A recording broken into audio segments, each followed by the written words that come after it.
What's up, y'all? Late August 2021. Wanted to give y'all a little update with the truck. Been in the garage making some pretty good progress. So I went ahead and stripped down the frame rail.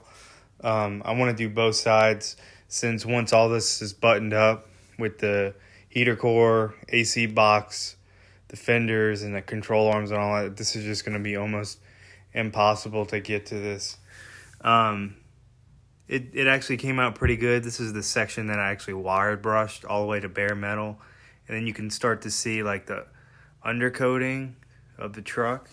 Some of it is pitting, but most of this is just like the factory undercoating. It's like a oil, like weird, it's some kind of weird stuff. It comes off, but not with any kind of chemicals. Like you have to use some kind of mechanical stripping. So for quick reference, this is bare metal. It's not 100% bare metal, and it's not 100% clean, but it kind of gives you an idea of what level I took it down to. It's not quite sandblasting, but I think it'll clean up pretty good. I did use some flap disc on the frame. These trucks have a lot of, like, if you can see here, like this splatter from the welding when they welded this frame together, and it was all over the place. It was all up and down here. So I went ahead and just took the grinder and just cleaned it up. Just so that, you know, if I have a hose rubbing on the frame or something like that, it doesn't create a puncture. But this is definitely one of those jobs that's like super dirty. You know, I wore a respirator, goggles, all that good stuff. And it's just kind of took about 2 hours. I went all the way down to this side. And I didn't do this quite of a thorough job because if I ever want to address this again, I can get to it with the wheels, with the suspension on.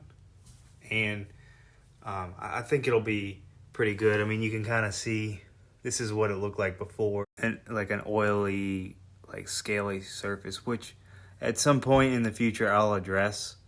I'm just trying to get this truck back on the road because it really is my work truck.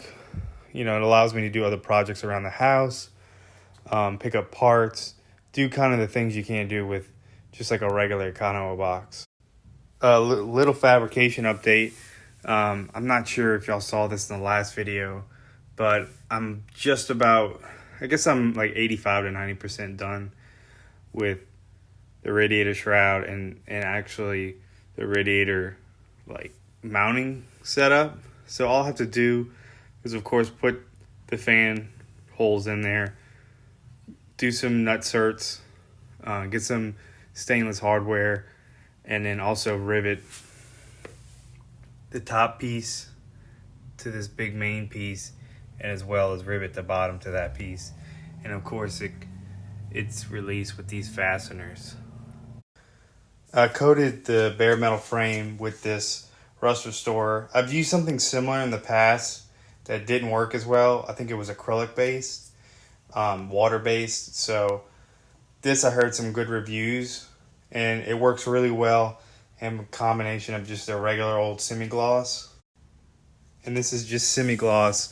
I plan to put a 2K clear, which is like a professional auto body clear. It's you can get them in cans. It's once it hardens, it's oil resistant, chemical resistant. You know, except for brake fluid. Brake fluid eats through everything, but it should help. So that's the plan, is to get the frame painted, the frame rails painted. Once that's done, I can put this air box back on. I'm gonna update this wiring.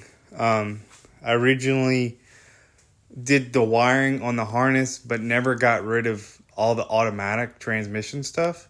If I ever want to go automatic, I have an extra harness. But this was the harness that came with the engine. Of course, looks like a total disaster right now, but I'm going to relume it. I'm going to take all the plugs off, for the automatic transmission and the AC.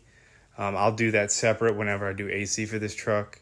But the most important part is to get this thing back on the road so my wife and I can do some projects around the house. Because at this point, we're going on about a year since I took this apart. And the truck was on the road for like 2 or 3 years, drove it every day. It's a fun truck to drive, especially with the 6-speed. And I think the way that the truck sits now, I just want to get it back together. I bought these Beltec 2-inch lowering spindles, which I think I'm going to go ahead and run. Once we get closer to assembling the front suspension, I'll go ahead and give y'all an update on what parts I'm using. I want this truck to still be a truck and still be able to haul and tow things. The factory rated this truck for, I think, 4,000 pounds, but I think with the V8, the inloader style T56, I hear guys tow 6,000 pounds. Of course, this truck will mostly be used around town. So I think we'll be not only with the usefulness of having a truck, it's just nice to have the power. This is a 3,200 pound truck with this motor in here. It's a lot of fun. So I just can't wait to get it back on the road. Eventually I'll be updating the brakes. There's still some life left in the pads. Once that's done, I'm going to just go with like the 6-piston or 4-piston Willwoods. But definitely serviceability on this truck, is, at least with the suspension around the sides of the engines, the left and right banks. It's just real tight. It's a real tight truck. I'm sure if you were to get rid of the ABS and just put a regular non-AC style heater box, it would be better. Not running into fenders, like moving the battery to the back. Like a lot of guys do that to just kind of free up the engine bay. But to change spark plugs, it took me a good hour, 2 hours to get to all the spark plugs when the truck's all back together and in running shape. I think this is just one of these builds that if it's something you've been wanting to do for a very long time, it is very rewarding. But at the same time, if you want to try to get your money out of this or like sell it, it's going to be hard. S10s aren't like C10s. They don't bring a value. I don't know if it's just because you still see a lot of them out on the road.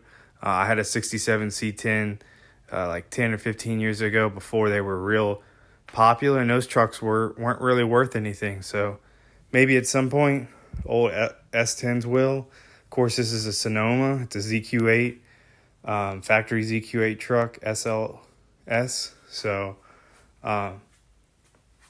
it's been a great little truck. Of course, I like to get like new rubber trim for it, work on the paint a little bit. Of course, this truck had a rough life. It was originally wrecked. As you can see, it was wrecked on this side. The fender got pushed into here.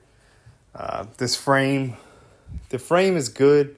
It's just this front horn, I think, has been tweaked. You can see it's been pushed in.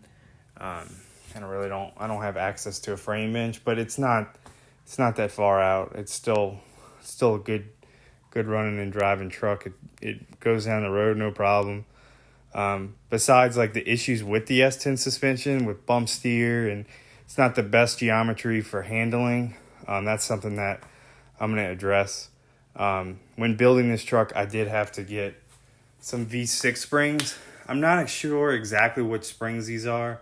I pulled them out the junkyard, but I think they're the heavy duty springs because they're real bare to compress. I use a claw style compressor because these things are freaking dangerous. So, but once I get everything back together, I'll give y'all a little bit update. But this is kind of a mid cleaning update. Of course, it's just like one of those things. You go down a rabbit hole. You're like, oh, this would be nice if this was nice. But at the end of the day, this is a work truck. Yeah, one day I'd like it to have like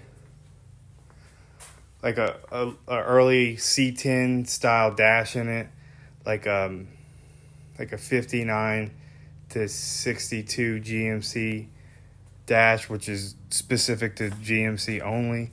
I have a steering wheel right there. This was out of my 67 C10 I got That's a Studebaker steering wheel. And then that's a 69 to 72 steering wheel. So I got a little off track, but I'll definitely give you some more updates. I did have to rebuild the 2.8 V6 motor mounts that came from Current Performance. Luckily, they don't offer this style of engine mount for the truck because they just collapse. Let me give you a little example. So if you can see, I mean, the engine mount is resting on the bottom part of the clamshell. And this was a 4-cylinder 5-speed truck originally. It's got the quick ratio steering box. Eventually I'd like to address this, maybe put a G-body, like more of a performance style steering. But the steering, I mean, for a truck that has an old style gearbox with the linkage, I mean, it's pretty tight. Granted, this truck only has 100,000 miles. It's an 01. It sat for like almost 10 years at a body shop because the guy who owned it didn't pay his bill and they took over the title of it. But it's been pretty good truck. It's a sport side. Never thought I liked the sport sides, but I really do like them. So thanks guys for watching. Just leave a comment or if you like it.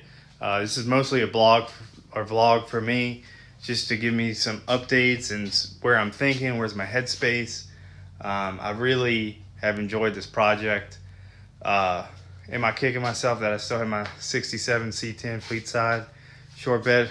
Of course, but this is the next best thing for me. When I was a kid riding a school bus in the early 2000s, like this was the truck to have, especially with the V8. I never forget a guy was putting a Corvette motor in the truck in like early 2000s, you know, and the LS was like just brand new. Nobody had the aftermarket about it, and this dude was doing this to like almost the same body style truck. So when I saw that idea, I was like, hey, that's a great idea. 3,000 pounds, you know, 300 horsepower motor. It'd be pretty cool. So thanks for giving it a watch. Leave a thumbs up or a like. I'm kind of new to this. It's weird seeing my face on the camera. So thank y'all and take it easy.